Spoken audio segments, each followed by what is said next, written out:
नमस्कार विद्यार्थी मित्रांनो. रोजच्याप्रमाणे आज पुन्हा 30 सेशन लेक्चर रिव्हिजनचं आहे. लेक्चर टीचिंगचं नाही. त्यामुळे जे विद्यार्थी आता रिव्हिजन स्टेजला आहेत त्यांना या लेक्चरचा फायदा होईल आणि जे नाही आहेत त्यांनी एक माहितीपर लेक्चर म्हणून हे लेक्चर ऐकलं तरी काही हरकत नाही. मित्रांनो, काल आपण RBIचा आढावा घेतला. आज आपण आढावा घेणार आहोत व्यापारी बँकांचा, देशातल्या व्यापारी बँका. मुळात व्यापारी बँकांना सुरुवात करण्याच्या आधी आपण हे जाणून घेऊया की देशाच्या अर्थव्यवस्थेमध्ये, कोणत्याही देशाच्या अर्थव्यवस्थेमध्ये बँकांचं महत्त्व काय आहे. तर बघा काय होतं, बँकांचं महत्त्व हे इतकं महत्त्वाचं आहे की बघा, एखाद्या व्यक्तीला समजा उद्या अंबानीला किंवा अडानीला जरी एखादा उद्योग चालू करायचा असेल तरी ते कर्ज घेऊन उद्योग चालू करतात आणि त्यांना कर्ज देतं कोण? बँका. म्हणजे जर आज आपल्या देशामध्ये उद्योगधंद्याची वाढ होणं आवश्यक असेल तर त्याच्यासाठी बँकांकडनं कर्ज मिळणं आवश्यक आहे. आणि बँका कर्ज कधी देऊ शकतील? ज्यावेळी लोक बँकांमध्ये ठेवी ठेवतील. याच्यामध्ये लोकांचा पण फायदा आहे. लोकांचा फायदा कसा? की लोकांनी बँकेमध्ये ठेवी ठेवल्या, त्याच्यावरती बँक ठेवीदारांना काहीतरी व्याज देईल. त्या ठेवीचे पैसे एकत्र करून एखाद्या उद्योगाला, एखाद्याला घर घ्यायचं असेल त्याला, एखाद्याला बाईक घ्यायची असेल त्याला, एखाद्याला मोबाईल घ्यायचा असेल त्याला कर्ज पुरवठा करेल. हा कर्ज पुरवठा बाजारामध्ये जाईल आणि ह्या कर्ज पुरवठा बाजारात गेल्यामुळे बाजारातली पैशाची मागणी वाढेल, वस्तूंचं उत्पादन वाढेल आणि हळूहळू रोजगार निर्मितीकडे आपली वाटचाल होईल. त्यामुळे बँका अर्थव्यवस्थेसाठी सर्वात इम्पॉर्टंट आहेत, कारण अर्थव्यवस्था बाजारातला पैसा जो आहे तो एका ठिकाणी आणून फनेलसारखा लोकांकडे जर 1-1 लाख रुपये असतील तर 1-1 लाखाची काही व्हॅल्यू नाही. त्यांच्या घरात त्यांचे 1 लाख, 1 वर्षांनी पण 1 लाखच राहणार आहेत. पण जर 100 लोकांनी 1-1 लाख जमा करून 1 कोटी रुपये बँकेमध्ये ठेवले तर एखाद्या 2 व्यक्तींना 50-50 लाखाचं घराचं कर्ज भेटून ते व्यक्तींची घराची स्वप्न पूर्ण होतील. आणि प्लस ते लोक जे व्याज बँकेला देतील त्यातून काही टक्के व्याज हे ठेवीदारांना ठेवींवरचं व्याज म्हणून देईल आणि त्यांचे लाख रुपये जे आहेत ते वर्षाअखेरीला 1,06,000, 1,07,000 जो काही व्याजाचा दर 6-7% असेल त्या प्रकारे वाढत जाईल.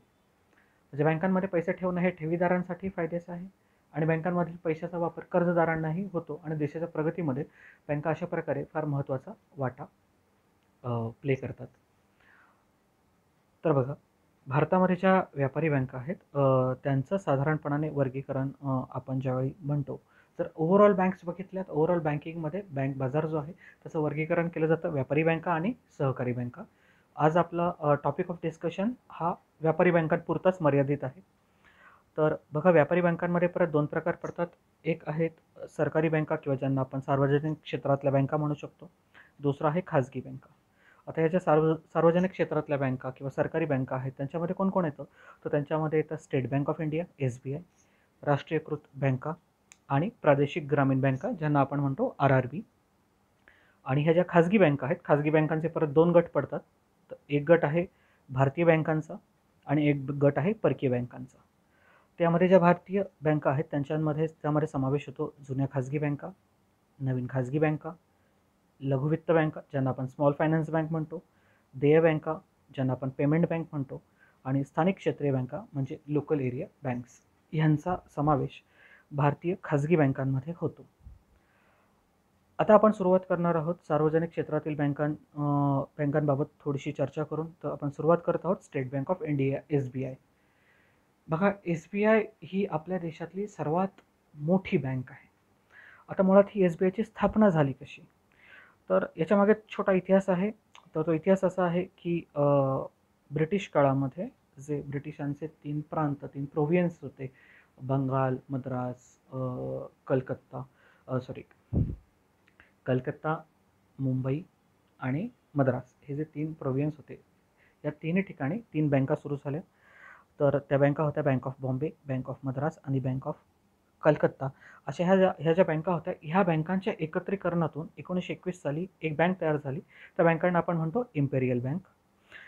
परत एकदा रिपीट करतो, इम्पेरियल बँक बनली कशी? तर इम्पेरियल बँक ज्या bank of Madras, bank of Bombay, bank of Calcutta यासारख्या ज्या प्रेसिडेन्सी बँक होत्या ब्रिटिश काळामध्ये, त्यांचं विलिनीकरण झालं आणि इम्पेरियल बँक बनली. स्वातंत्र्यानंतर 1951 मध्ये AD गोरवाला यांच्या अध्यक्षतेखाली जी समिती स्थापन झाली आणि त्यांनी सांगितलं की ही जी इम्पेरियल बँक आहे, ह्या इम्पेरियल बँकेचं नॅशनलायझेशन, राष्ट्रीयकरण करून घेणं आवश्यक आहे. आणि त्यानुसार 1 जुलै 1955 रोजी इम्पेरियल बँकेचे राष्ट्रीयकरण होऊन आजची स्टेट बँक ऑफ इंडिया तयार झाली. लक्षात ठेवण्यासारखी गोष्ट की इम्पेरियल बँकेच्या राष्ट्रीयकरणाची शिफारस कोणी केली, तर ती आहे गोरवाला समिती. आणि हे राष्ट्रीयकरण कधी झालं, तर 1 जुलै 1955ला. आता स्वातंत्र्यानंतर अजून एक प्रश्न छोटासा आपल्या पुढे उभा राहिला, की आपल्या देशामध्ये जी संस्थानं होती, जी मोठी संस्थानं होती, त्या संस्थानांच्या स्वतःच्या बँका होत्या. म्हणजे आपण बघायला गेलं तर इंदोर संस्थानाचं State Bank of Indore, Hyderabad संस्थानाची State Bank of Hyderabad, Patiala संस्थानाची State Bank of Patiala, Travancore संस्थानाची स्टेट बँक ऑफ त्रावणकोर, अशा साधारण 8 संस्थानांच्या वेगवेगळ्या बँका होत्या. आता शासनापुढे प्रश्न पडला, की स्वातंत्र्य मिळालं, संस्थानांचं विलिनीकरण झालं, त्या बँकांचं करायचं काय? तर मग नंतर असं ठरवण्यात आलं, की ह्या बँकांना स्टेट बँकेच्या असोसिएटेड बँकांचा दर्जा द्यावा आणि त्यांचं कार्य तसंच चालू ठेवावं. मग आपल्याकडे नंतर ह्या ज्या बँका आहेत, ह्या स्टेट बँकच्या असोसिएटेड बँक म्हणून यांनी कार्य चालू केलं.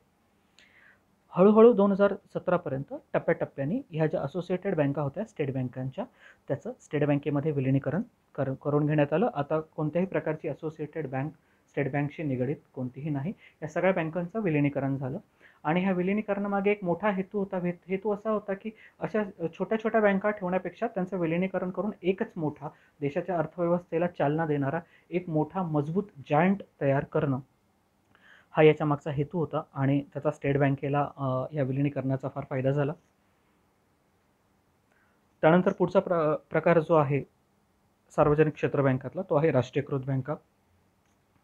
तर त्या राष्ट्रीयकृत बँका म्हणजे कोणत्या? मुळात राष्ट्रीयकृत बँका ह्या आधी खाजगी बँका होत्या. या खाजगी बँकांचं राष्ट्रीयकरण करण्यात आलं. आता हे राष्ट्रीयकरण आपल्या देशामध्ये झालं कधी, तर हे दोनदा झालं. 1969 साली झालं, 1980 साली झालं. मग आता एक लक्षात घ्या, जेवढ्या खाजगी क्षेत्रातल्या बँका होत्या त्यांचं राष्ट्रीयकरण आपल्या देशामध्ये झालं. किती वेळा झालं, तर 2 वेळा झालं, 1969, 1980 साली. आता याच्यासाठी काही निकष होते का? जरूर निकष होते. तर निकष असा होता 1969 साली, की ज्या बँकांच्या ठेवी 50 कोटीपेक्षा अधिक आहेत, त्यावेळी साधारण अशा 14 बँका सापडल्या. त्या 14 बँकांचं राष्ट्रीयकरण झालं. आणि 1980 साली निकष होता, की ज्या बँकांच्या ठेवी 200 कोटीपेक्षा अधिक आहेत, अशा 6 बँका होत्या. अशा 6 बँकांचं राष्ट्रीयकरण झालं. आता ह्या बँकांनाचं राष्ट्रीयकरण होण्यामागे महत्त्वाचं कारण काय होतं, की मुळात बँकिंग व्यवसाय हा अर्थात व्यवसाय आहे. प्रत्येकाचा नफ्याकडे लक्ष असतं. तर ज्या बँका होत्या खाजगी बँका, अर्थात त्या सगळ्यात जास्त त्यांच्या ज्या शाखा होत्या, ब्रांचेस होत्या, त्यांचं जे काम होतं हे शहरी भागामध्ये होतं. ग्रामीण भागामध्ये बँकांचा फारसा विस्तार नव्हता. मग ग्रामीण भागामध्ये बँकांचा विस्तार व्हावा यासाठी भारत सरकारने ह्या 1969 साली 14 आणि 1980 साली 6 अशा 20 बँकांचं राष्ट्रीयकरण करून घेतलं आणि ग्रामीण भागामध्ये बँकांचं विस्तारीकरण झालं. आज आपल्याला गावाखेड्यामध्ये वेगवेगळ्या प्रकारच्या ज्या राष्ट्रीयकृत बँका आपल्याला दिसतात, जसं बँक ऑफ महाराष्ट्र आहे, पंजाब नॅशनल बँक आहे, बँक ऑफ बडोदा आहे, यासारख्या ज्या बँका आपल्याला ग्रामीण भागात भेटतात, ग्रामीण भागातील जनतेला जो बँकिंग सेवांचा लाभ भेटत आहे, त्याच्यामागे सगळ्यात महत्त्वाची प्रेरणा म्हणजे बँकांचं राष्ट्रीयकरण. तर सध्याच्या घडीला आपल्याकडे एकूण 11 राष्ट्रीयकृत बँका उरलेल्या आहेत, कारण मध्यंतरीच्या काळामध्ये वेगवेगळ्या टप्प्यांवरती ह्या राष्ट्रीयकृत बँकांचं विलिनीकरण करण्यात आलेलं आहे. आणि त्यानंतर पुढच्या ज्यांना आपण सार्वजनिक क्षेत्रातील बँक म्हणतो, तर ती सार्वजनिक क्षेत्रातील पुढची बँक आहे ती आहे रिजनल रूरल बँक, प्रादेशिक ग्रामीण बँक. बघा, प्रादेशिक ग्रामीण बँकेची जी स्थापना आहे 1975 साली झाली आणि त्यासाठी शिफारस ही एम नरसिंहन यांच्या अध्यक्षतेखाली कार्यगटाने केली. परत एकदा सांगतो, RRBची जी शिफारस आहे ती एम नरसिंहन यांनी केली आणि RRBची स्थापना सुरुवात ही 1975 साली झाली. आता हे जे RRB आहेत, रिजनल रूरल बँक, प्रादेशिक ग्रामीण बँका, ह्यांचं मुळात कार्यक्षेत्र कुठे आहे, तर नावातच आहे. ह्या बँका प्रादेशिक आहेत आणि यांचं कार्यक्षेत्र एका ग्रामीण भागापुरतंच मर्यादित आहेत. RRB शहरी भागामध्ये स्थापन होऊ शकत नाहीत, त्या फक्त ग्रामीण भागात कार्य करतात, कारण नावातच ग्रामीण आहे. दुसरी गोष्ट, ह्या बँकांबाबत वेगळी लक्षात ठेवण्यासारखी गोष्ट म्हणजे अग्रक्रम क्षेत्र कर्ज पुरवठा, ज्याला आपण प्रायोरिटी सेक्टर लेंडिंग म्हणतो. याचं जे लक्ष्य, याचं जे टार्गेट आहे, हे इतर सर्व बँकांना साधारणपणाने 40% आसपास आहे, पण RRBसाठी हे लक्ष्य 75% आहे. RRB कर्ज कोणाला देतात, तर RRB कर्ज देतात लघु सीमांत शेतकरी, छोटे व्यापारी, छोटे उद्योजक, म्हणजे साधारण समाजाचा असा घटक की ज्याला कर्ज मिळणं थोडंसं अवघड आहे, अशा लोकांना कर्ज देण्याचं काम RRB करतात. आता RRBमध्ये जी मालकी आहे किंवा RRB चालू करण्यासाठीचं जे भांडवल आहे, हे 3 लोकांनी मिळून RRB चालू केले आहेत. तर ते 3 लोक कोण आहेत, तर एक आहे केंद्र सरकार, ज्याचा RRBमध्ये वाटा 50%चा आहे. दुसरं आहे ते राज्य सरकार, ज्या राज्यामध्ये ती RRB बनलेली आहे, त्याचा वाटा आहे 15% आणि एक पुरस्कर्ती बँक, त्याचा वाटा आहे 35%. तर आता केंद्र सरकार, राज्य सरकार तर आपल्याला कळलं. तर ही पुरस्कर्ती बँक भानगड काय?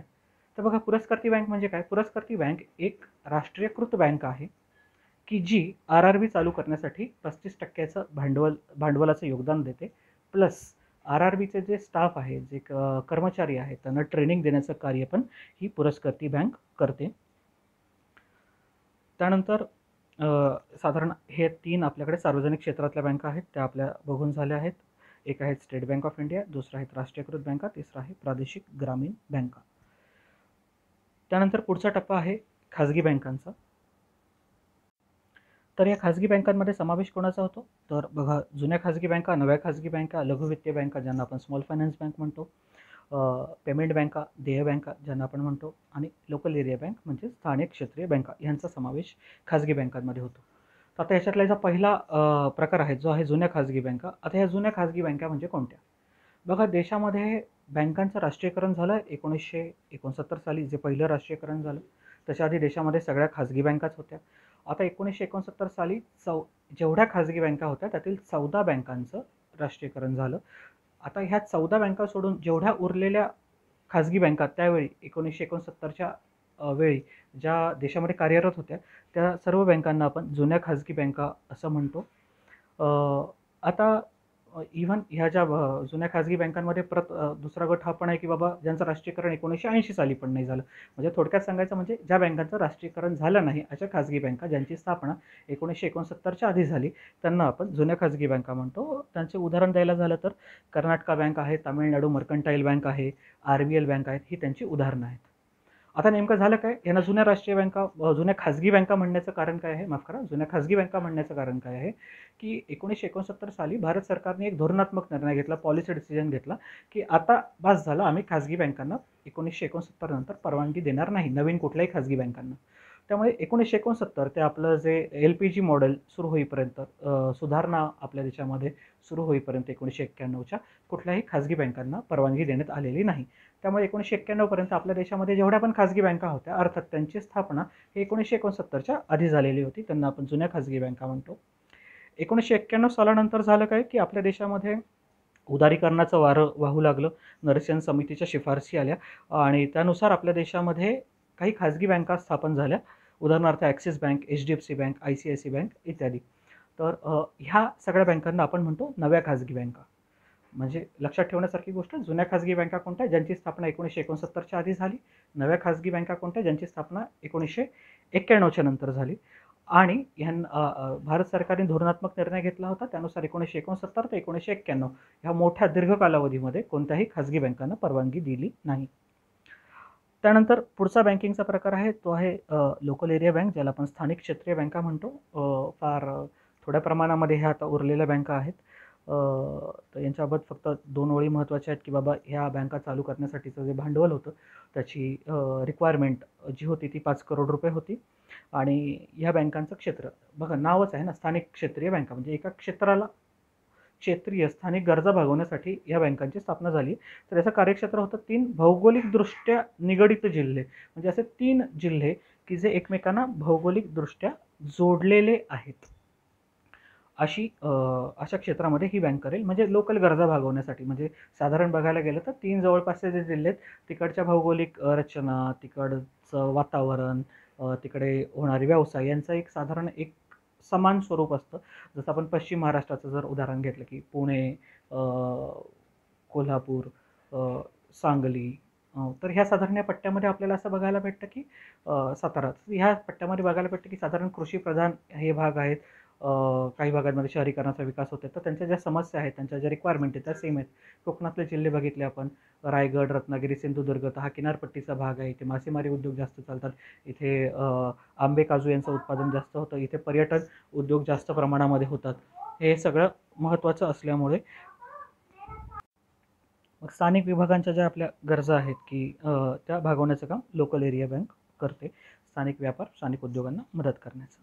पण सध्या बँकिंग व्यवसायामध्ये फार काही लोकल एरिया बँक उपलब्ध नाहीत. त्यानंतर पुढचा जो प्रकार आहे बँकांचा, तो आहे लघु वित्तीय बँक, स्मॉल फायनान्स बँक. बघा, बँकिंग परवाना देण्यासाठी विमल जालान यांच्या अध्यक्षतेखाली एक समिती उभी राहिली होती. त्या समितीने विभेदात्मक बँकिंगचा परवाना देण्याची शिफारस केली. त्यानुसार काही अर्ज जमा झाले. त्या अर्जांची छाननी करण्याचं काम उषा थोरात समितीने केलं. त्यातून ज्या बँकांना परवानगी मिळाली त्या बँकांना आपण लघु वित्तीय बँका असे म्हणतो. तर ह्या ज्या लघु वित्तीय बँका आहेत त्यांच्यासाठी जे किमान भांडवल आहे चालू करण्यासाठीचं हे आहे 200 कोटी रुपये. लक्षात घ्या, दुसरी सगळ्यात पुढची महत्त्वाची गोष्ट, अग्रक्रम क्षेत्र कर्ज पुरवठ्याचं जे लक्ष आहे ते लघु वित्तीय बँकेचं देखील 75% आहे. जसं RRBचं 75% आहे तसंच स्मॉल फायनान्स बँक लघु वित्तीय बँकेचं पण ते लक्ष 75% आहे. आणि ग्रामीण भागामध्ये 25% शाखा. ग्रामीण भाग कोणता? असा ग्रामीण भाग की जिथे बँकांच्या सुविधा नाही आहेत, अनबँक्ड रूरल एरिया ज्याला आपण म्हणतो, अशा भागामध्ये किमान यांच्या 25% शाखा असणं अत्यंत आवश्यक आहे. तर आता ह्या बँकांबाबत महत्त्वाचा जो आयोगाच्या आवडीचा प्रश्न की बाबा कोणती बँक क्रेडिट कार्ड देते, कोणती कार्ड डेबिट कार्ड देते, तर बघा, लघु वित्तीय बँक क्रेडिट कार्ड पण देते आणि डेबिट कार्ड पण इश्यू करू शकते. कारण ह्या बँका कर्ज देतात. मग ते बँक चालू करायची असेल तर आपली पात्रता काय, आपली एलिजिबिलिटी काय, कोण करू शकतं? तर ही अशी व्यक्ती करू शकते की ज्याला 10 वर्षाचा वित्त क्षेत्राचा अनुभव आहे.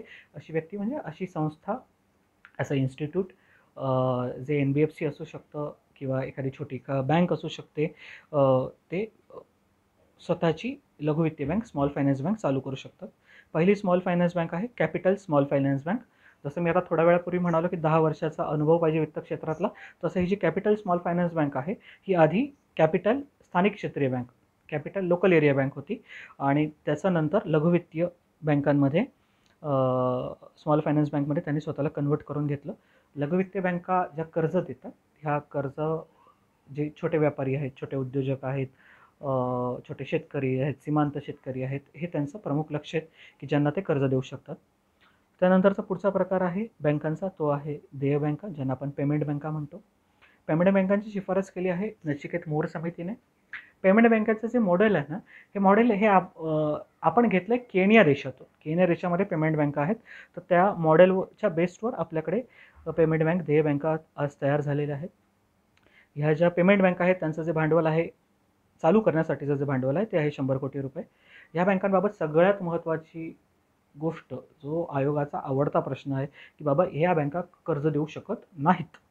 आणि ह्या बँका कर्ज देऊ शकत नाहीत त्यामुळे ह्या बँका क्रेडिट कार्डही देऊ शकत नाहीत. हां, मात्र ह्या बँका डेबिट कार्ड मात्र नक्की देऊ शकतात.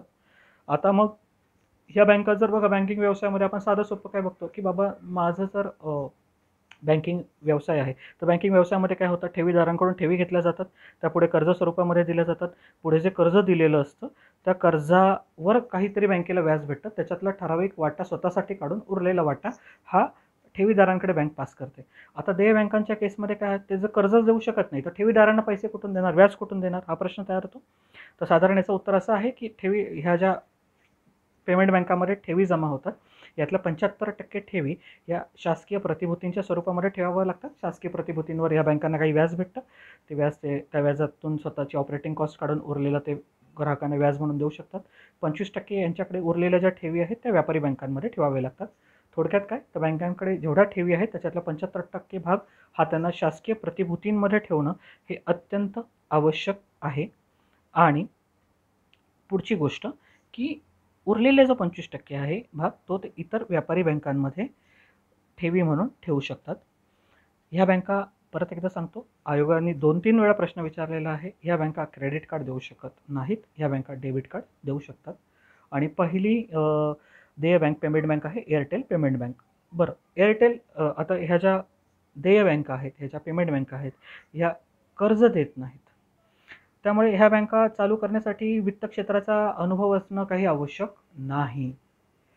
मुळातच स्पष्टपणाने म्हटलेलं आहे की बाबा ह्या बँका कोण कोण चालू करू शकतं, कोणाकोणाची पात्रता आहे, तर सुपर मार्केट चेन म्हणजे डीमार्ट सारख्या, बिग बाजार सारख्या ज्या सुपर मार्केट चेन आहेत त्या देखील बँका चालू करू शकतात. NBFC जे आहेत, नॉन बँकिंग फायनान्स कॉर्पोरेशन, ते देखील बँका चालू करू शकतात. प्रीपेड सर्व्हिस प्रोव्हाइड करणाऱ्या ज्या मोबाईल कंपन्या आहेत त्या देखील करू शकतात. आता याचं उदाहरणच बघा ना, पहिली पेमेंट बँकेचं लायसन्स कोणाला भेटलं, तर एअरटेल पेमेंट बँक. म्हणजे एअरटेल काय आहे की आपल्याकडची एक मोबाईल सुविधा पुरवणारी, दूरसंचार पुरवणारी एक कंपनी आहे. तर साधारणपणाने हा बँकिंगचा आपण पहिला पार्ट बघत आहोत. आता ह्या पहिल्या पार्टमध्ये साधारण आपण काय बघितलं, थोडक्यात रिव्हिजन करून घेऊ फटाफट, की ह्या बँकांमध्ये आपण बघितलं बँकांची आवश्यकता काय, बँकांची आवश्यकता का आहे, कारण बँकांमध्ये लोक ठेवी ठेवतात, त्या ठेवींवर लोकांना व्याज भेटतं, लोकांचा फायदा होतो. बँकांमध्ये ज्या ठेवी जमा होतात त्या ठेवींद्वारे लोकांना बाहेर कर्ज दिलं जातं, या कर्जातून देशाचा विकास होतो, कारण त्याच्यातून कारखाने चालू होतात, त्याच्यामुळे बाजारामध्ये मागणी तयार होते, म्हणून बँका महत्त्वाच्या आहेत. भारतामध्ये कुठल्या प्रकारच्या बँका आहेत, भारतामध्ये व्यापारी बँका ज्या आहेत, भारतामध्ये बँका आहेत त्याच्यापैकी एक व्यापारी बँक प्रकार आहे, एक सहकारी बँक प्रकार आहे. आता आपण बघणार आहोत फक्त व्यापारी बँका. व्यापारी बँकांमध्ये 2 प्रकार आहेत, सार्वजनिक क्षेत्रातल्या बँका ज्याच्यामध्ये स्टेट बँक, राष्ट्रीयकृत बँका, प्रादेशिक ग्रामीण बँका यांचा समावेश होतो, खाजगी बँका ज्याच्यामध्ये भारतीय बँका, परकीय बँका असे 2 प्रकार आहेत. भारतीय बँकांमध्ये जुन्या आणि नव्या खाजगी बँका, स्मॉल फायनान्स बँक ज्याला आपण लघु वित्तीय बँक म्हणतो, पेमेंट बँक, देय बँक यांचा समावेश होतो आणि लोकल एरिया बँक यांचा समावेश होतो. प्रत्येकाबाबत साधारणपणाने ज्या महत्त्वाच्या गोष्टी आहेत त्या आपण इथे डिस्कस करून घेतल्यात. अर्थात हे शिकवण्याचं लेक्चर नाही आहे, हे फक्त फटाफट रिव्हिजनचं लेक्चर आहे, त्यामुळे आपण सगळ्याच गोष्टी काही इथे कव्हर करू शकलो असं माझं बिलकुल म्हणणं नाही, पण मला वाटतं हे लेक्चर तुमच्या रिव्हिजनसाठी तुम्हाला फार फायदेशीर राहील. धन्यवाद. आणि उरलेला जो भाग आहे हा पार्ट 2 मध्ये तुम्ही ऐकू शकता. धन्यवाद.